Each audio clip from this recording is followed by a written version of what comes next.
안녕하세요. 이번 영상은 지난 시간 백제에 이어서 고구려의 이제 왕으로 살펴보는 고구려의 전체 역사를 같이 보도록 하겠습니다. 자, 먼저 고구려의 시조부터 봐야겠죠. 고구려의 시조 너무 유명한데요. 바로 주몽입니다. 이 주몽이라고 하고 삼국사기에는 동명왕이라고 나와 있어요.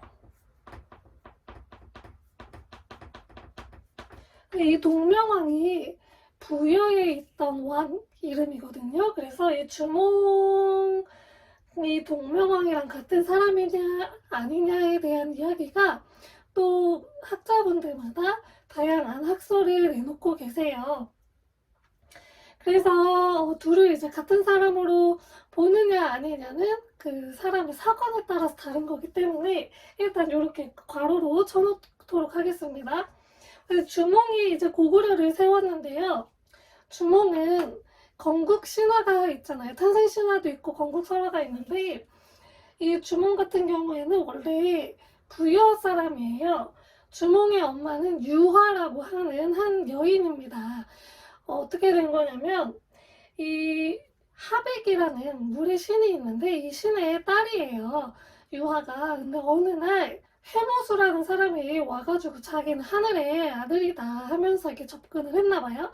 그래서 이제 하룻밤을 보냈는데 그 해모수라는 사람이 하룻밤만 보내고 그냥 가버렸다는 거죠. 그래서 집에 갔는데 이제 아빠한테 어떻게 결혼도 안 한 여자애가 남자와 하룻밤을 보내고 올 수가 있냐 하면서 내쫓았대요. 그래서 당시에 이제 부여의 왕이었던 금화왕에게 가서 이러한 사정이 있습니다. 저를 받아주세요 해서 금화가 불쌍했는지 받아줬대요. 계속 이 유화에게 그 햇빛이 이렇게 계속 따라다녔대요. 그래서 그 햇빛의 기운으로 유화가 임신을 한 거예요. 근데 이 유화가 아이를 낳고 보니까 사람이 아니고 알을 낳은 거예요. 우리는 포유류이기 때문에 그 새끼를 낳지 알을 낳지 않잖아요. 그래서 이거를 보고 이상하게 여긴 거죠. 그래서 금화가 이 알을 갖다 버리라고 합니다. 그런데 갖다 버리는 족족 그 지나다니던 뭐 말, 돼지, 그 새까지 이 알들을 다 이렇게 보호해 주는 거예요. 그래서 금화왕의 입장에서는 이 알이 뭔가 좀 특별한가 보다 해서 다시 유화에게 이 알을 돌려주었다고 합니다. 그래서 유화가 막 이렇게 잘 정성스럽게 돌보니까 여기서 한 아이가 알을 깨고 태어났다고 해요. 그게 바로 이 주몽입니다. 주몽은 어렸을 때부터 참 비범했다고 하는데요. 자기가 이제 스스로 활을 만들어서 쏘기도 해서 이 주몽이라는 이름 자체가 부여말로 활을 잘 쏘는 사람이라는 뜻이래요. 그래서 주몽이라고 이름을 지었는데 이렇게 비범하고 잘 이렇게 크다 보니까 금화의 아들이었던 대소가 이제 못마땅한 거죠. 얘가 왕위를 잃을까봐 겁이 난 거예요. 그래서 금화한테 가서 아버지 얘 빨리 갖다 버리시든지 죽이시든지 해야 됩니다. 왜냐면 얘가 우리 왕위를 빼앗을 것 같아요 라고 이야기를 해요. 그래서 처음에는 금화가 주몽에게 이제 가축을 돌보는 일을 시켰어요. 가축을 되게 잘 돌봤대요. 근데 이제 대소 입장에서는 그거에 만족을 못한 거죠. 그래서 다시 한번 가서 이게 진짜 죽여야 돼요. 내쫓아야 돼요. 라고 하니까 금화도 약간 좀 이제 불안해진 거죠. 금화도 그래서 주몽을 이제 내쫓기로 다짐을 합니다. 그래서 이제 대소에게 시켜요. 그런데 이 사실을 어머니인 유화가 알게 되었고 유화가 주몽에게 빨리 도망가라고 시킵니다. 그래서 주몽은 자기 친구 3명과 함께 여정을 떠났다고 해요. 근데 뒤에서 이제 대소의 부대가 막 쫓아오고 있는 상황인 거예요. 그러던 중에 강을 하나 만나요. 여길 건너가야 되는데 다리가 없는 거예요. 그래서 주몽이 그때 뭐라고 이야기하냐면 나는 하백의 손자다. 그러니 어서 길을 만들어 달라 라고 해요. 그러자 자라와 물고기들이 이렇게 올라와서 다리를 만들어줬다고 해요. 그래서 무사히 건너갈 수 있었고, 대소의 군대가 오기 전에 그 다리가 다 이렇게 흩어졌다고 해요. 그래서 대소의 군대는 건너지 못하고 주몽은 무사히 건너서 어디에 이르게 되었냐? 졸본 지역에 이르게 되었다고 합니다. 졸본에다가 첫 번째 수도를 이제 정하게 되었고요. 이 졸본은 한반도의 윗부분에 있어요. 그래서 그쪽에다가 수도를 정했고 고구려라는 나라를 세우게 되었다고 합니다. 이게 바로 고구려의 건국 신화고요. 이제 이 이후에도 계속해서 그리고 주몽의 아들이었던 그 부여에 있을 때 나왔던 아들이었던 유리가 내려와요. 그래서 유리가 주몽에 이어서 고구려의 왕위를 잇게 되는데요. 삼국 사기에 의하면 이 유리왕 때 국내성으로 천도했다고 하는데요.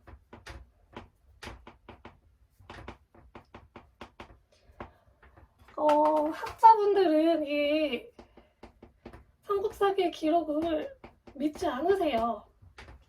대다수의 학자분들은 믿지 않으신다고 합니다.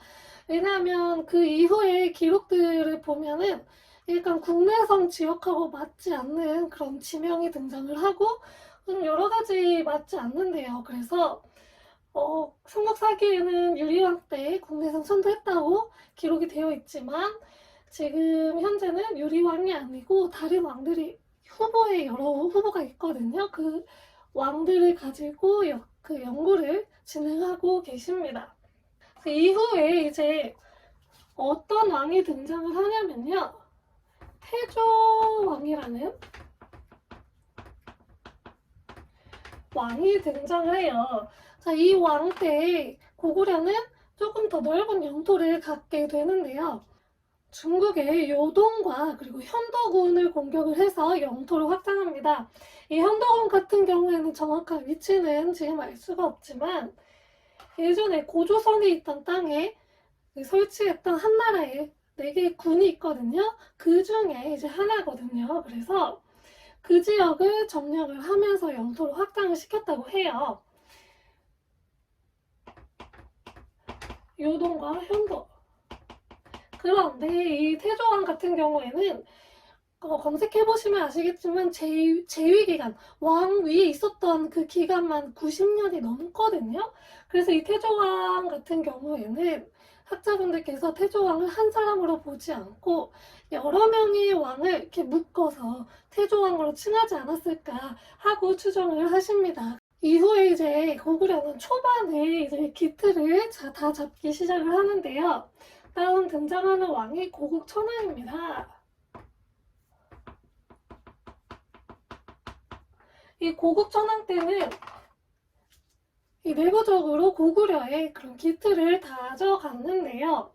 일단 왕의 계승부터 바꿔요. 일단 태조왕 때 어떤 일이 있었냐면 게르부 고씨가 왕위를 정령을 했거든요. 이게 무슨 소리냐면 당시에는 부족 사회였어요. 그래서 무슨 게르부, 연나부, 손오고 막 이렇게 부가 있었는데 그 중에 하나가 게르부고 게르부의 고씨가 왕위를 다 차지를 했었어요. 그거에서 고국천왕은 더 발전을 시켜서 왕위의 부자 상속을 확립을 합니다.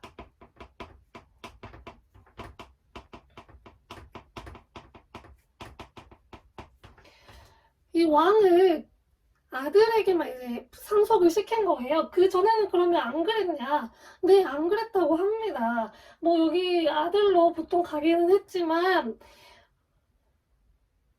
당시에는 뭐 형제 간에도 상속이 가능했고 그 형제가 심지어 의형제일 수도 있고 그랬다고 해요. 그래서 왕위가 조금 불안정했다면 이제 왕위를 부자 상속을 확립을 하면서 한 가정 안에서만 계속 이제 왕위가 계속 내려져 오는 거죠. 그래서 왕권이 훨씬 더 강화될 수 있었고요. 또 하나 이 게르부처럼 부가 있었잖아요. 이게 굉장히 부족적인 특징을 이제 갖고 있어요. 그래서 이 5개의 부족들을 부족적인 성격에서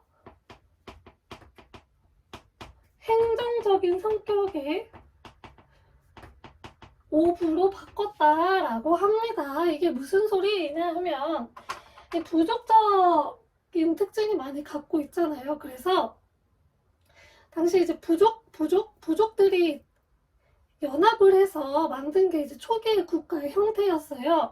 근데 그렇게 되면은 이 부족들이 각자의 그 기반이 있고 권력이 있기 때문에 왕권이 조금 위태위태했거든요. 그래서 이거를 행정적인 성격으로 귀족적으로 바꾼 거예요. 그래서 기존의 부족들을 왕 밑으로 이제 그 서열을 정한 거죠. 그래서 이 또한 이제 왕권을 강화할 수 있게끔 그렇게 만든 조치입니다. 그리고 고국천황 같은 경우에는 귀족들의 힘을 약화시키기 위해서 또 하나 정책을 실시하는데요. 그게 바로 진대법이라는 거예요. 진대법은 봄에 그 씨앗을 빌려줘요. 그리고 가을에 추수할 때 그것을 갚게 하는 건데, 이게 왜 귀족들의 그런 권력을 약화시켰냐면, 당시에 농민들이 살기 힘들어지면 귀족들 밑으로 들어가서 노예로 들어갔어요. 근데 그 노예가 또 한 그 귀족의 재산이 되기 때문에 귀족들에게는 권력의 한 수단으로 이용이 되었던 거죠. 그래서 농민들이 가난해서 귀족 밑으로 들어가는 것을 방지하기 위해서 이런 진대법을 실시를 했는데, 누구를 시켰냐면 을파소라고 하는 사람을 시켜서 진대법을 실시하였습니다. 이렇게 고국천황은 귀족들의 권위를 약화시키고 왕권을 강화하는 그런 일들을 했습니다. 그래서 고국천황 하면 왕권 강화 떠올리면 됩니다. 그리고 이 이후에 왕이 하나 등장을 하는데요. 미천왕입니다. 미천왕은 미천에서 미천왕이 아니고 미천이라는 지역에 묻혔다고 해서 미천왕인데요. 이 미천왕이 왕이 된 그 스토리는 굉장히 드라마 같아요. 미천왕 전에 봉상왕이라고 하는 왕이 있었어요. 이 봉상왕은 자신이 왕이 된 다음에 자기 동생이 자기 왕위를 빼앗을까 두려워서 동생을 죽여요. 동생이 되게 똑똑했다고 해요. 그 동생을 죽이니까 그 봉상왕 동생의 아들, 그러니까 봉상왕의 조카죠. 이 조카였던 미천왕, 당시 이름이 을불이었어요.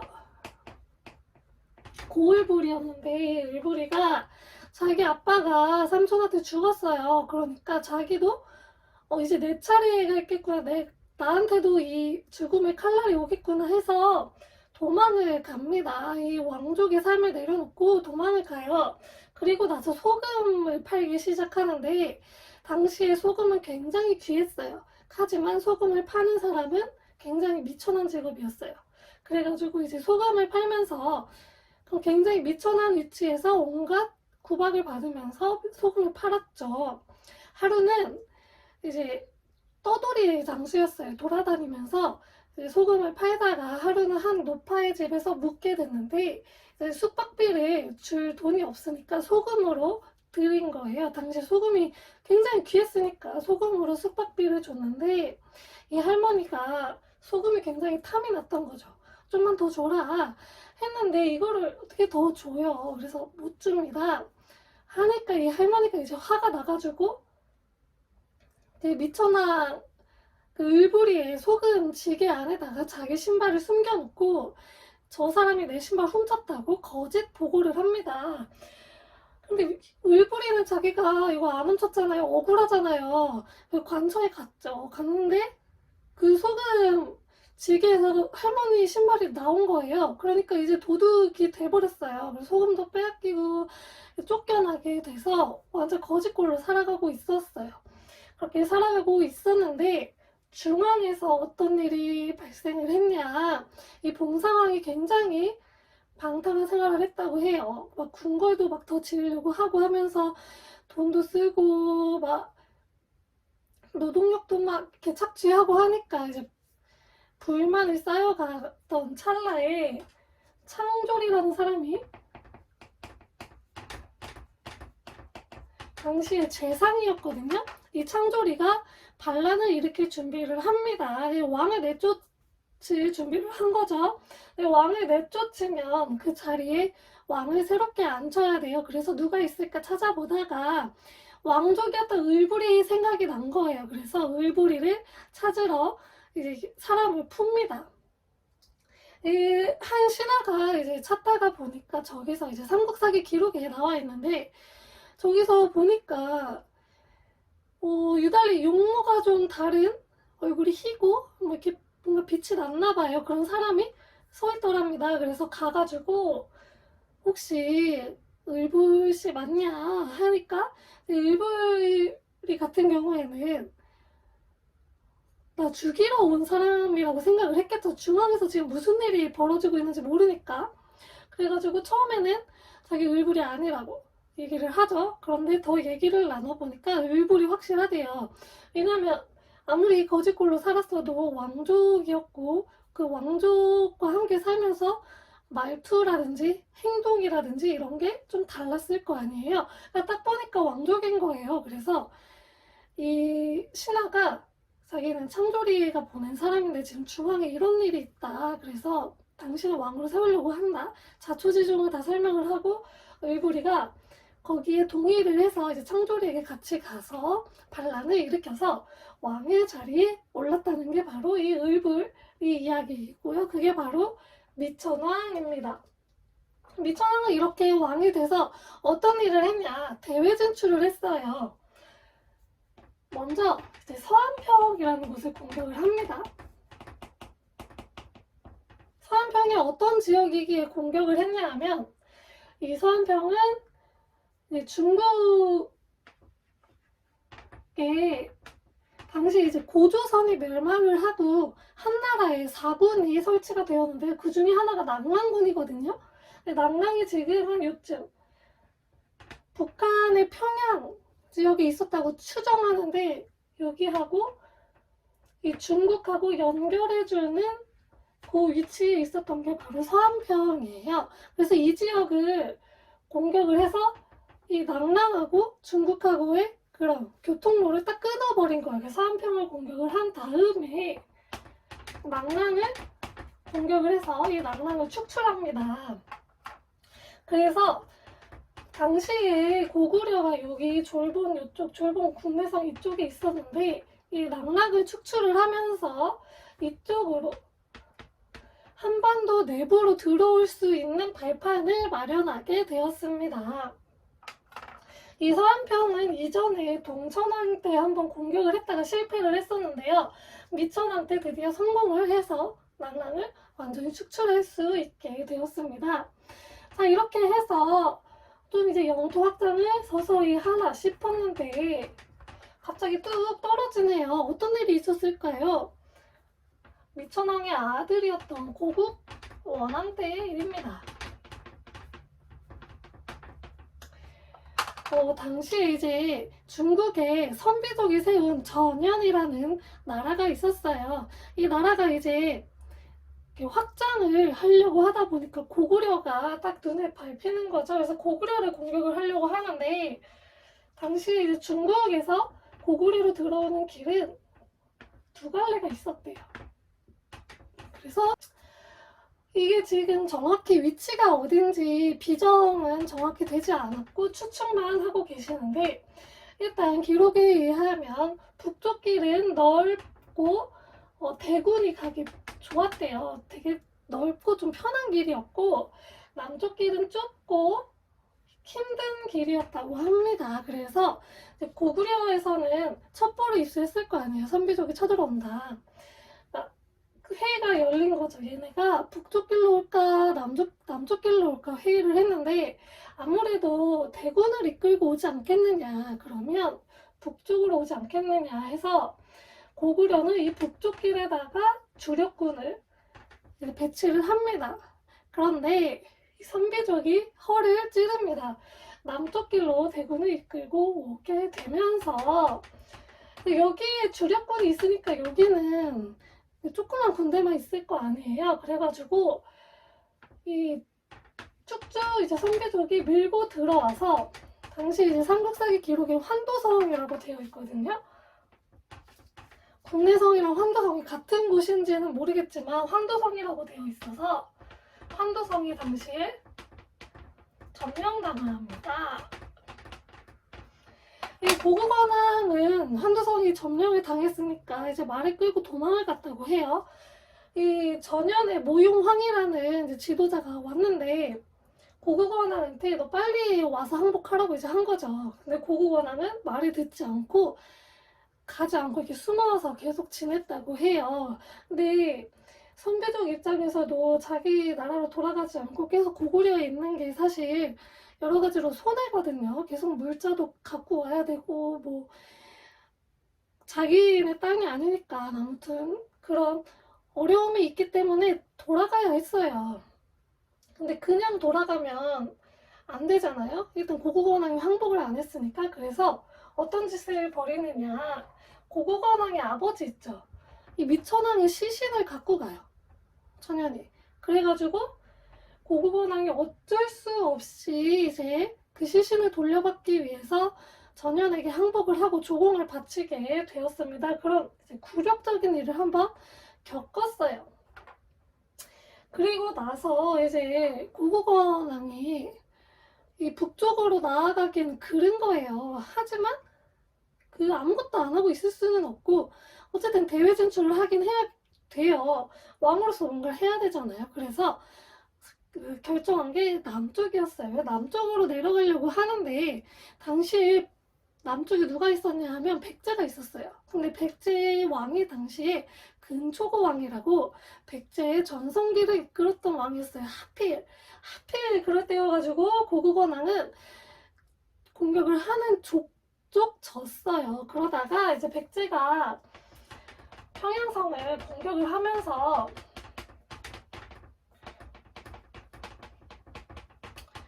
고구려왕은 당시에 여기 참가를 했는데 당시에 흐르는 화살에 맞았다고 해요. 그래서 이 전투에서 바로 죽지는 않고 그때 맞은 그 상처가 좀 깊어져가지고 시름시름 앓다가 죽었다고 합니다.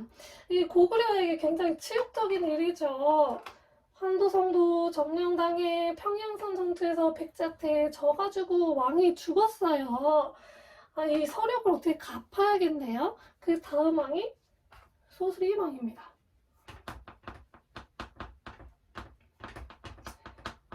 이 소수림왕은 바로 공격하지는 않았어요. 바로 이제 막 복수심을 불타긴 했지만 바로 공격했다가 질 수도 있잖아요. 이 전쟁이라는 거는 감정적으로 하는 게 아니고 머리로 하는 거기 때문에 먼저 내부적으로 좀 힘을 기를 필요가 있겠다라고 판단을 했던 것 같아요. 그래서 율령반포 그리고 태학 설치, 불교 공인 등의 일을 하는데요. 이 율령반포는 법을 반포를 했다는 거예요. 그래서 내부적으로 법으로 이제 나라를 묶어가지고 조금 더 안정적인 그 나라를 만들었고요. 태학을 설치했다는 것은 유교 교육을 시켰다는 건데 유교는 왕에게 충성하는 거를 되게 중요하게 여기잖아요. 그래서 왕에게 충성하는 신하를 기르기 위해서 태학을 설치해서 유교 교육을 시켰습니다.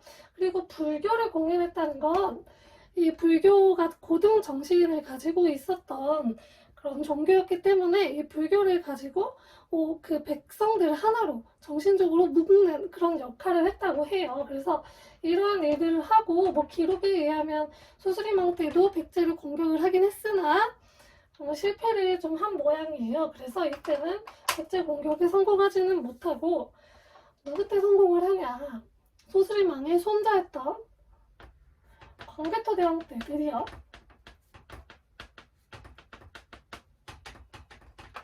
백제에 대한 복수를 시작을 합니다. 그래서 당시에 백제가 아신왕이라고 하는 왕이었는데요. 당시 백제를 공격을 해서 백제의 노객 맹세를 받아냅니다. 백제가 우리는 당신의 노예예요 라고 이제 인정을 하게 됐어요. 광개토대왕 릉비에 나와 있고요. 또 광개토대왕은 북쪽으로 영토를 확장을 해서 뭐 거란도 공격하고 부여도 공격을 하는 등, 그리고 후연 등을 공격을 하는 등 북쪽으로 영역을 확대해요. 그래서 이 광개토대왕 때는 연호를 사용을 하는데요. 영락이라고 하는 연호를 사용합니다. 연호가 뭐냐면 황제가 쓰던 건데 그 광개토대왕이 즉위를 하면서부터 그때부터는 연도를 세는 거를 영락 1년, 영락 2년 이런 식으로 세는 거예요. 뭐 196년, 뭐 356년 이렇게 세는 게 아니고 영락 1년, 영락 2년 이런 식으로 세는 건데 이거는 오로지 황제만 할 수 있었던 거예요. 근데 동아시아 질서를 보면은 황제는 중국만 칭할 수 있었어요. 그런데 어떻게 광개토왕이 자기가 연호를 사용하면서 황제를 칭한 그것과 거의 비슷하게 행동을 할 수 있었느냐. 당시 중국은 5호 16국이라고 해서 굉장히 분열되어 있던 시기였어요. 그래서 광개토대왕은 그 시기를 잘 이용을 해서 북쪽으로 영토도 확장하고 연호도 사용했다고 합니다. 그리고 나서 최전성기를 찍었을 때는 광개토대왕의 아들이었던 장수왕 때인데요. 북쪽으로는 영토를 많이 확장을 했어요. 그래서 장수왕은 남쪽으로 영토를 확장하기 위해서 무슨 일을 하냐? 평양으로 천도를 합니다.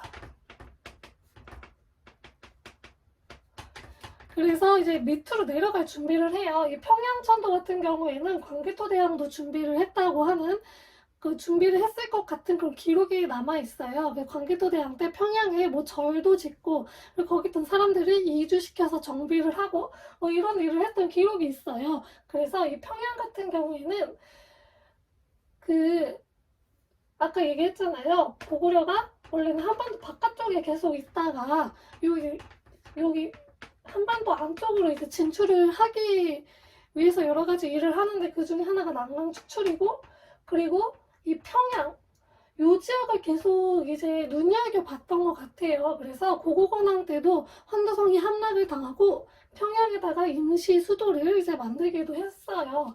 그런 식으로 이제 평양으로 천도를 계속 하려고 준비를 하고 있었고 그게 이제 장수왕 때 실현이 된 거죠. 그래서 장수왕 때는 평양 천도를 실시를 하고요. 그 백제 영상에서 잠깐 말씀드렸던 도림을 시켜서 백제를 공격을 해서 당시 이제 한강유역을 차지합니다. 그래서 이때는 이제 한강을 고구려가 차지를 하게 되면서 고구려의 전성기가 찾아오게 되었습니다. 이 장수왕의 기록을 기록해 놓은 비가 하나 있는데요. 바로 충주 고구려비라고 하는 그 비석인데 예전에는 장수왕이 만들었다고 배웠지만 이 그 비석에서 새로운 글자가 발견이 되면서 장수왕 때가 아니고 문자명왕 때 만들어진 게 아니냐 하는 학설이 지금 굉장히 큰 힘을 얻고 있습니다. 장수왕의 손자가 왕위에 오르는데요. 그게 바로 문자왕이고요. 그럼 장수왕의 아들은 왜 왕이 못했을까요? 장수왕 이름을 보면 정말 오래 살았어요. 98세까지 살았다고 해요. 그러다 보니까 아들이 먼저 죽은 거예요. 아들은 왕이 되지 못하고 그 손자였던 문자왕이 왕위에 오르게 되었어요. 그래서 그 장수왕의 아들 이름이 조다인데 쪼다 같은 놈 이런 말 가끔 쓰잖아요. 그게 여기서 나온 말이라고 합니다. 왕도 못되고 죽은 이 조다 같은 사람아 에서 이 쪼다 같은 놈 뭐 이런 말이 나왔다고 해요. 아무튼 이제 할아버지들이 이렇게 영토 확장을 크게 해놓고 나서 문자왕 때 이제 고구려의 최대 판도가 형성이 돼요. 당시에 부여가 항복을 해오거든요. 그러면서 부여 전체를 이제 차지하게 되면서 문자왕 때 고구려의 최대 영토가 확립이 됩니다. 그렇게 또 쭉 잘 나갈 줄 알았는데 전성기가 있으면 또 하락하는 시기가 있는 것 같아요. 고구려에게 어떤 일이 찾아오게 되냐면 고구려 왕위 계승 분쟁이 일어나게 됩니다. 안장왕, 안원왕, 양원왕 이 세 왕 시기에 이제 왕위 계승 분쟁이 일어나는데요. 이렇게 혼란스러운 와중에 있다 보니까 양원왕 때 무슨 일이 일어나냐 하면 한강유역을 이 어렵게 얻은 한강유역을 뺏겨요.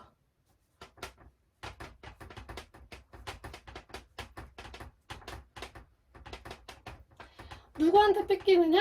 나제동맹, 당시의 성왕, 백제의 성왕과 신라의 진흥왕이 연합을 맺는데 그 나제동맹한테 한강유역을 빼앗기게 됩니다. 그리고 이때 여기 계속 이제 왕위 계승 분쟁이 일어나고 하니까 귀족들 사이에서 좀 권력을 분산할 필요가 있었던 거죠. 그래서 대대로라는 직책을 하나 만들어서 3년마다 이제 그 대대로를 바꾸게 해가지고 권력을 좀 분산시키기도 하였습니다. 이후에 이제 한강유역 뺏겼으니까 한강유역 다시 찾아와야겠죠.